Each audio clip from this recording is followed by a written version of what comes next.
こんにちは、宗介です。本日もお越しくださってありがとうございます。さて、今回からですね、また究極の疑問文連続対話講義の第3回ということで、今まで通り進めていこうかと思いますが、皆様調子はいかがですか？あれからね、究極の疑問文さらに活用してくださっている方もいらっしゃるでしょうか？はい。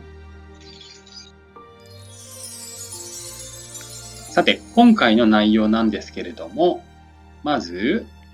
また簡単な復習を皆様と一緒に行っていってから、でね、究極の疑問文を活用する上で、準備や方法ということで、どんな風に準備をしようかなっていうのと、あと、実際に活用するときにどういう方法でいこうかなっていうもの。で、3番目ね、前回までにもご紹介していましたが、いくつかの対象について実際にね、適用していく。前回もね、多少試してみましたけれども、さらにまた練習してみようかなと思っております。そして、その続きで、毎日なるべく言ってやってみようということと、試してみる際のコツ。で、大前提として、この究極の疑問文を活用いただくにあたって、どんな心構えといいますかね、をしていただくと良いのかなっていうことをお伝えしようかなと思っております。さて、そこでね、早速簡単な復習をまたしていこうかと思うんですが、皆様究極の疑問文ってどんなものだったか覚えていらっしゃいますか？これはね、もちろん、言葉遣い、文言は自分なりで OK なんですよということも前回からお伝えしているんですけど、この人間として本来的でふさわしいあり方だろうかっていうね、ちょっと大冗談に構える。それがポイントだぞっていうのをも皆様と一緒にね、前回までで確認しているところで、この文言はご自分なりで OK ですよってお伝えしているのは、もちろんこの人間としてっていうね、部分もそうですし、本来的だとかふさわしいとか、この辺も、人間として良いのか、良いことだろうかとかね、正しいだろうかとか、ご自身なりに、伸縮させて、伸び縮みさせてといいますか、活用していただけると良いと思うんですよね。で、またこの次にも話しますけれども、言葉遣い、どのような言葉遣いでこの疑問文を活用していただくかっていうことも含めて、皆様なりに、私たちなりにそれぞれに使える、そのポイントが、やはりこのね、究極の疑問文といいますか、疑問文の大きな大事な点かなと思っております。さて、そこでね、今直前にお話ししたこととかなり関係するんですけれども、究極の疑問文を活用していただく上での準備。今ね、本当にお伝えしたことと近いですが、一応ね、究極と名付けてみましたので、最大限奥行き、幅のある文言を使ってあげる方が、多分、皆様のね、役にも立ちやすいし、いろんなものをね、見つめていく上で良いのかなと思うんですよね。それによって、あまり限られていないワードを使った方が、自分自身やいろんな物事に対して、幅広くどんな事柄も自分なりに捉えて理解できる。そういうことにつながると思うんですよね。というのはここにね、例えばふさわしいとか良いとか悪いって書きましたけれども、これが限定されていけばいくほど適用対象になり得る事柄も限定されざるを得ないと言いますか、どうしてもそうなってきますよね。美味しいかとか、美味しいまずいとか、食べられるとかね、そんな、なんか食べ物の話にしてしまいましたけれども、そういう表現にしておくと、何々は美味しいかっていう疑問文になりますので、基本的には食べ物とか、あと、自分にとってね、利益があるかどうかとか、お前美味しい思いしてるなとかね、そういう意味合いの美味しいみたいな使い方になってしまって、今ね、自分が例えばこれこれってことを考えたが、そのこれこれは美味しいかっていうのが人間にとって美味しいかみたいな文言だと、うまくね、判断がつかないというか、よく意味がわからなくなってくると思いますので、その意味で、皆様なりに最もこの幅広いいろんなものまで含めて捉えられる文言を、見つけていただいたり、ここでね、こちらが僕がお伝えしているふさわしいとか本来的とかいう言葉をご利用いただいても良いですし、見つけてみてほしいなと思うんです。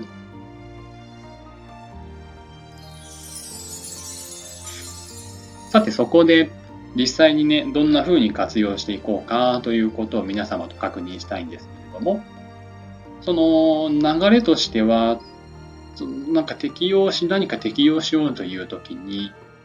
じゃあ何に対してっていうことが必要になってきますから、どんな物事対象について適用するのかを把握しますと。で、その場面において、皆様ご自身が活用しようとしている疑問文の言葉の意味合いを確定する必要が出てくるでしょうと。ちょっとね、順番が前後しましたが、どんな事柄に疑問文を活用するのかっていうのをちゃんと把握する。そして、その事柄において疑問文の文言はどんな意味を持つのか。そして、実際にそれを適用していってみようということなんですよね。この事柄においてっていうのがまた先ほどのね、お伝えした食べ物美味しいかっていうお話とも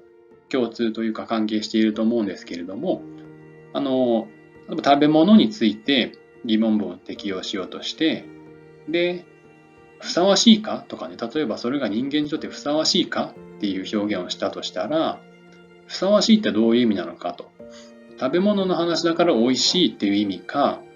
それとも体に良いなのかとか、そういったことですね、この第2段階っていうのは。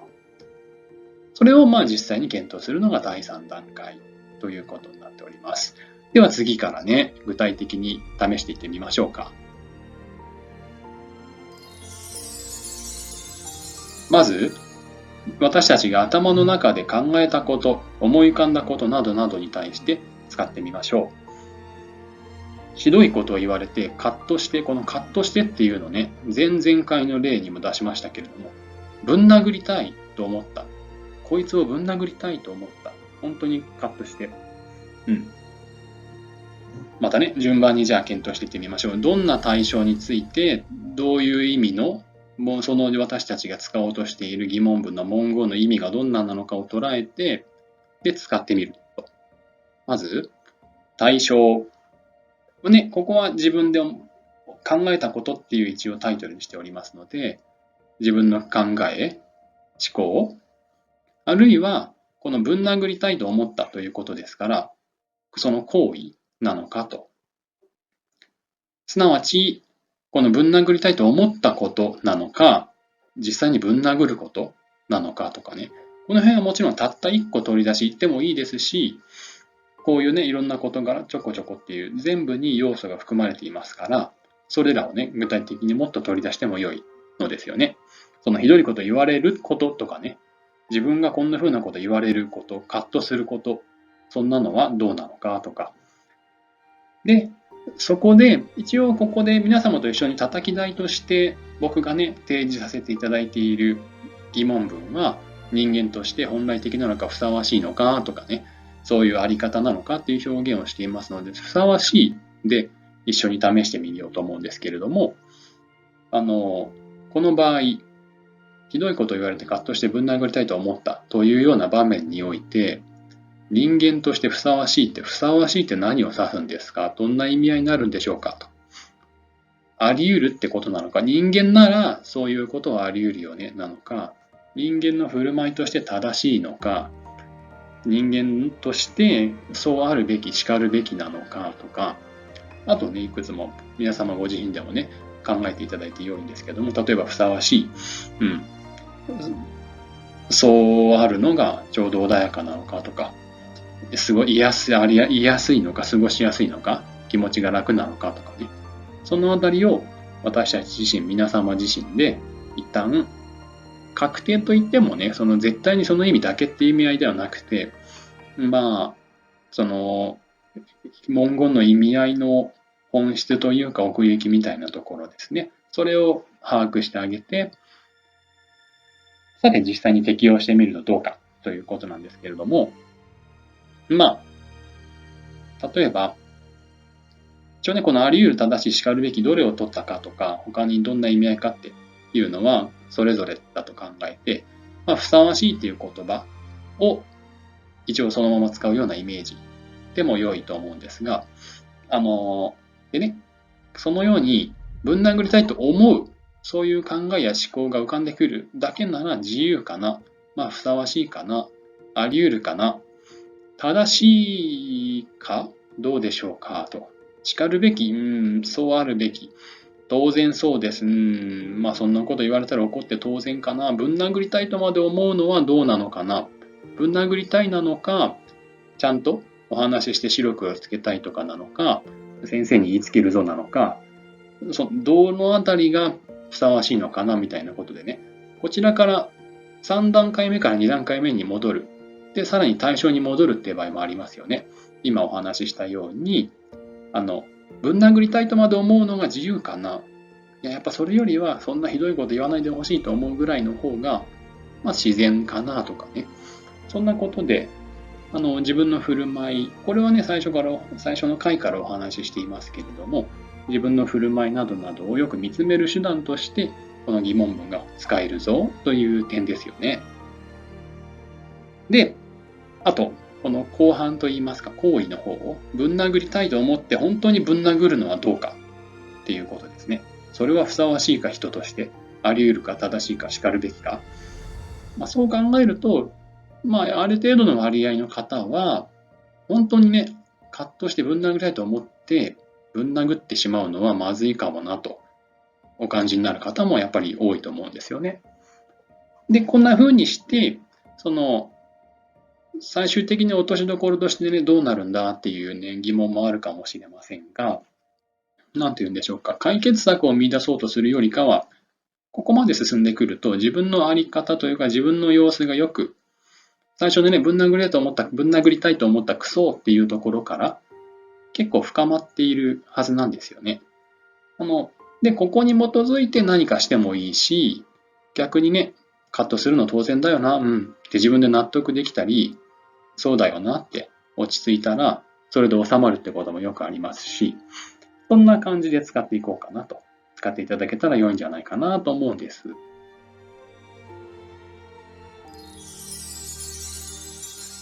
そして、もう一個別な例を試してみようかと思うんですが、他人についてと書きました。人の悪口やね、噂話、そういうのばっかりする知人が自分のね、周りにいると言いますか。そういう知人がいる。さて、この場合にどうか。まず、対象、どういう物事、事柄に疑問文を活用してみるかというと、知人という人物、あるいは知人の人柄なのか、自分がね、他人を評価するっていうこと、あるいは自分がどのように他人を評価するのか、そのこと、などなど。で、じゃあ疑問文の意味合いを確定してみると、本来的とはどういうことを指すのか、この場面でね、他人の知人の人柄を評価する、その評価内容として、あるいは評価すること自体、自分がそういう評価をすること自体、他人の人柄を、そのものとしてそれを認識する場合というか、本来的とは自然なのか、やむを得ないのか、ね、悪口や噂話するのは自然か、やむを得ないか、で試してみますと、悪口ばっかり言ってるのは人間として本来的ではないのかな、本来的元の姿っぽくはないのかな、もっとね、楽しい話とかもする人いっぱいいるだろうし、自分も人の悪口ばっかり言ってるわけじゃないよな。っていうことは、この知人は逆に何かね、抱えていたり、悩みがあったり、ちょっと苦しい思いをしているのかな、現在とか、そういうところまで気持ちが及ぶ方もいらっしゃるでしょう。で、同時にむしゃくしゃしたり、今直前に言ったこととも関わりますけれども、自分が何か、この知人さんが何か辛いことを抱えていたり、むしゃくしゃしたりしていれば、どうしても悪口が多くなったり、そういう人のことを文句言ったりするっっていうことが増えるのかな、それも当然かなとかね。あとは、知人を評価するっていうこと自体、人間同士として我々が知人をとか他人を評価するっていうことは仕方のないことなのかな、自然なのかな。確かに自分もね、自分自身を自分でこういう人物だと認識することもあるし、それが他人に及ぶっていうことも当然あるのかなって。だから、なんだろう、こういうね、この人はこういう人だって思ってしまったりするのは当然のことなのかなとかね、こんな風に見つめていきます。さて、そこで実際の使い方、どのぐらいね、この疑問文を活用してみると良いのかなっていうことなんですけれども、究極の疑問文は毎日活用することで自分自身の生き方に馴染むとここに書きました。毎日と言ってもね、あまりそれを自分に強いることは必要なくて、思いついたらっていうのが一番ね、使いやすいかなと思うんですが、やっぱりなるべくたくさん実践してみるっていうのは、最初はおすすめですね。慣れるまではね、こう、思いついたらというのがやっぱり良いのかな。思いついたら、だんだんね、いろいろ慣れてくると、思いつく思いつかないっていうよりかは、このね、生き方に馴染む。うん。自分の問題意識みたいなのがそこに起きやすくなるので、だんだん馴染んでくると思うんですけれども、まずはね、なるべく毎日やってみようっていうのが、一番おすすめですかね。はい。ただね、もちろん、何度もお伝えしますが、無理は禁物ということで、後でも述べますけれども、無理やりね、この疑問文を自分で使ってみるんだ、ここから何か成果を得るんだっていうのは、このチャンネルではね、前々からお伝えしているんですけれども、何か成果や結果を求める、それを大前提に置く、それを一番の前提に置く、目標に置くのは、もしかしたら、順序が違うかもしれないぞっていうのをお伝えしておりますので、とにかく無理はね、せずに試してみていただきたいなと思っております。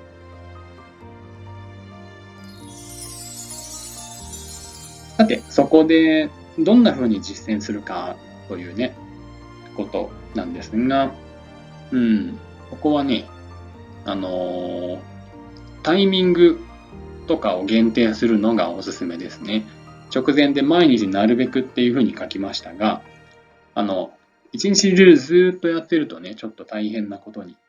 疲れてしまったり、なんかね、自分自身の中で混乱したりしてしまうこともあるかと思いますので、まず、例えば場所。この場所に行った時には、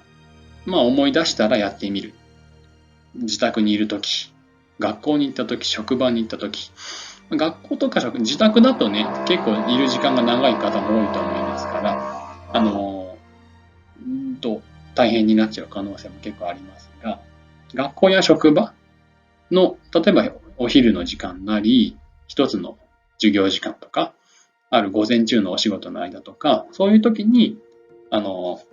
今の、例えば自分が思ったことは人間としてふさわしいのか、人間としてふさわしい本来的なこのワードはね、皆様ご自身でいろんなものを使ってくださいというのは改めてお伝えしますが、で、この上司さんの今の振る舞いは、果たして人間として本来的なのかなとか、自分の今のね、反応はどうなのかなとか、あとは、時間帯や行動で限定してみるっていうのもまた点かもしれませんね。これは、最初はここが一番いいかもしれませんね。その通学でバスに乗っている、通勤で電車に乗っている、そういう間だけ、使いやすいかもしれませんね。なんかあんまりこのね、人の良くないところを見るみたいな例になってしまいますが、今ね、年配の方が電車に乗ってきたのに、譲らない人が多いな。でも自分もね、今、ちょっと眠いからあんまり譲りたくないなとか、そういう良いことみたいのするの恥ずかしいなとか、例えば思ったとすれば、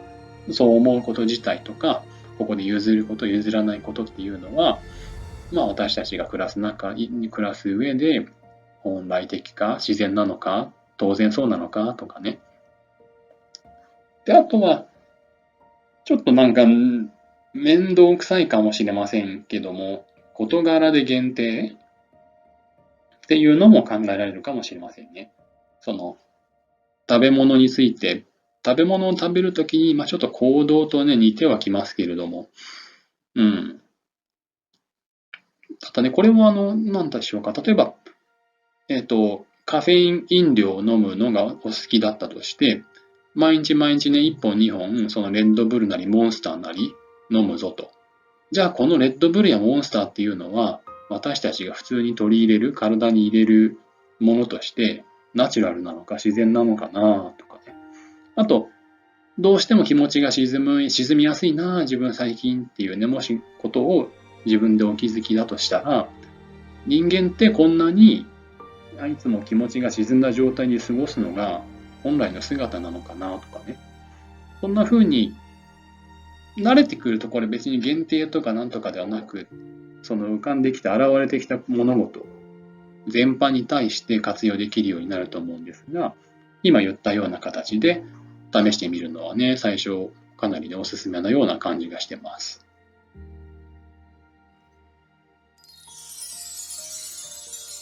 さて、で、そんな形で実践していくと良いかもしれませんよとお伝えさせていただいた上で、なんかコツのようなものはないのかなというふうにね、お感じになる方もいらっしゃるでしょうか。コツっていうかね、全然、なんか、そりゃそうでしょみたいなことが最初に書いてしまいましたけれども、口ずさむ、実際に口に出さなくてもいいんですが、これはね、疑問文を自分の手鏡として使う。あんまり窮屈にならないようにしていただきたいんですが、皆様もね、特に女性の方、男性も今はそうですし、皆様そうかと思うんですけれども、自分のね、様子、とりわけお顔周りとか、お顔周りとかを鏡で映してみますよね。で、ちょっとなんか崩れているところがないかなとか、そういうことを、お手洗いの時だったり、そうじゃなくても余裕でね、手鏡を取り出して櫛で直したりする方もいますが、そういうものとして、ふっとこう照らしてみると言いますか、反射させてみる。ちょっとね、その比喩的な表現ですけれども、でもね、これ結構やってみたら面白いんじゃないかなと思いますね。自分の手鏡、まずは自分の手鏡っていうのがいいかなと思いますけども、これ例としては例えばそうですね。やっぱり自分が今、さっきのね、例が良いですかね。いや、ひどいこと言われて、ぶん殴りたいと思った。あの、上司に文句を言われてぶん殴りたいと思った。部下がね、やたら生意気でとか、変に理屈っぽくて、それでね、叱りたくなったとか何でもいいんですが、それをね、じゃあ、それが当然かな、自然かな、みたいなことで、当然って例えば、でっかく書かれた手鏡だと思って疑問文を使ってみる。ね、それによってこうワンクッションを置くっていう意味でも、そのワンクッションを置くみたいなことはよく言われますもんね。なんか、カットしたりとか、何か、こう、出来事に巻き込まれたりしたら、ちょっと一呼吸置きなさいよとかね。そういうことはよくありますから、その一呼吸の時にちょっとパッと鏡を見る。まあ、お気に召すかはわかりませんけれども、携帯トイレみたいなね、そこでちょっと鏡を見ようかなと、そんな使い方をしていただくのもいいのかなと思ったりします。携帯トイレ個室みたいなね。で、あとは内容的なコツとして、やりやすいと思われるのは、正反対のものを思い浮かべるっていうことですね。例えばね、その事柄についてふさわしくないものとは書きましたけれども、さっきのぶん殴りたいと思ったというお話で、人間としてふさわしいかという疑問文だったとして、じゃあ一番ふさわしくないのは何なのだろうと。ね。その場合、本気でぶん殴るとか、罵倒するとか、そのね、こう、心なんだろう、その怒り、カッとしたのに任せて行動する。もうこんな会社辞めてやると一瞬で言っちゃうとか、お前とは絶好だと。絶好っていう話ね、前回か前々回ぐらいでね、今もみんな小学校とかで使うのかなっていうお話もしましたけれども、もうお前とは話さないとか、直ちに言ってしまう。本気でぶん殴るとかが分かりやすいですかね。さすがにちょっとカッとなったからと言っていきなりぶん殴るのはふさわしくないんじゃなかろうか。あとはね、会社や学校とか、そういう皆さんでいる場所であれば、その相手の悪い噂を流すとかね、あいつは本当いつもね、人の悪口ばっかり言ってくるんだわ。しかもね、この間なんていきなり殴ってきたよとかね、嘘をつく。自分がぶん殴りたいと思ったのに、あいつが殴ってきたとかいうふうに言ってみる。そういう、そこまでいくとやっぱおかしいよね、ふさわしくないよね。で、自分の中では判断できるかもしれません。ただね、ここで今僕がお伝えしているふさわしくないっていうのは、それを思い浮かべている、そういう疑問文を適用してみる中での例ですから、今言ったような振る舞いをする方が仮にいたとして、でもその人がおかしいと言ってるわけではないんですよね。それは皆さんそれぞれだと思いますから。だから、そういう意味でも私たち自身が、ふさわしい、ふさわしくないってどう判断するかなっていうのがやっぱ重要だと思うんですよね。で、そこに使える疑問文だよということなんです。そして、最後に、ちょっとね、これは絵を入れてみましたが、先ほどもお伝えしましたが、大きな前提として、決して無理をしないということですね。これはね、いろんな面で、どんな事柄でもね、そうなんですけれども、あまり無理強いをするのは、ちょっとおすすめではなくて、この究極の疑問文っていう名前で皆様と一緒にね、やってみようかと思っているものですが、大きなポイントはやはりね、自分の振る舞いに意識的であると。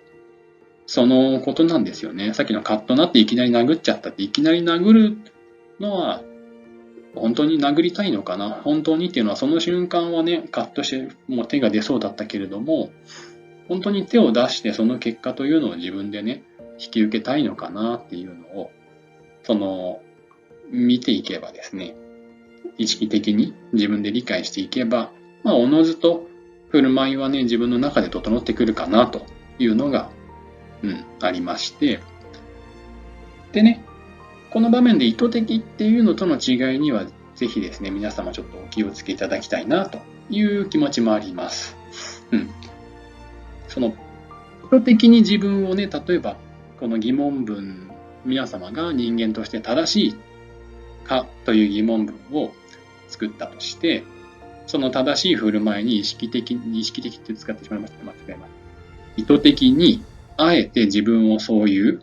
形にしようとしていくのは、もうそれの時点でかなり無理がかかっているっていうことになりますから、この、なんて言ったらいいんでしょうか。すでにね、どちらかに傾いちゃってるというか、働きかけてしまっているということになりますので、エネルギーを使っていると言ってもいいかもしれませんね。この究極の疑問文は、そういうエネルギーを使ってどうこうしようというのではなくて、今自分がどういう様子なのかっていうのをより自分で理解する。そこで自然と何かが解除されるとか、ほどけるとか、あるいは見えてくる。楽になるとか。一応そういう可能性の方をね、狙っているほどではないんですけども、そういう可能性について一緒にね、見てみませんかっていうお誘いですので、これは前回ですよね、お話ししたのは。だから、自分の何か頑張ろうとか、前向きに生きようとか、そういう、標語になっていないのは、やはりこういう理由があるわけですよね。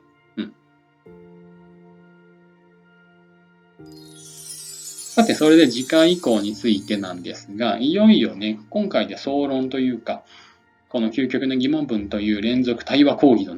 ちょっと大冗談に名付けていますが、その総論、全体のお話を終えて、各論、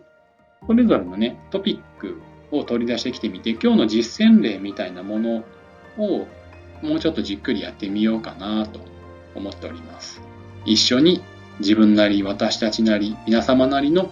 究極の疑問文を活用してみましょうと。トピックごとに演習であなた自身の理解が得られ、それによってあなたの人生、さらにはね、世界っていうのはもちろん私たち、皆さん自身、全員で作られていくものですから、当然影響してくるでしょうということで、やはり自分自身にね、働きかける。それによってこそ、他の自分以外のものにも作用するし、そうなってくるとね、自分と他のものっていうのはずっと循環しているんだなと、やはり一体になっているのかなとね、そんな意味合いですね。うん。それでは、ここまでご覧いただいてありがとうございました。ぜひね、本当に無理たくなんですけれども、あと、ここでね、お伝えしているような妙に硬い、大冗談すぎる表現ではなくて良いんですが、皆様なりにこの疑問文の活用をね、試みていただけたら本当に嬉しいです。さて、ではですね、この辺りで終わりにさせていただこうと思います。引き続きですね、皆様も体調に気をつけて、ご自分のね、様子をよくよく見つめてみて、気軽に気楽に楽しく過ごしていってくださいね。それではこれで失礼します。ありがとうございます。さようなら。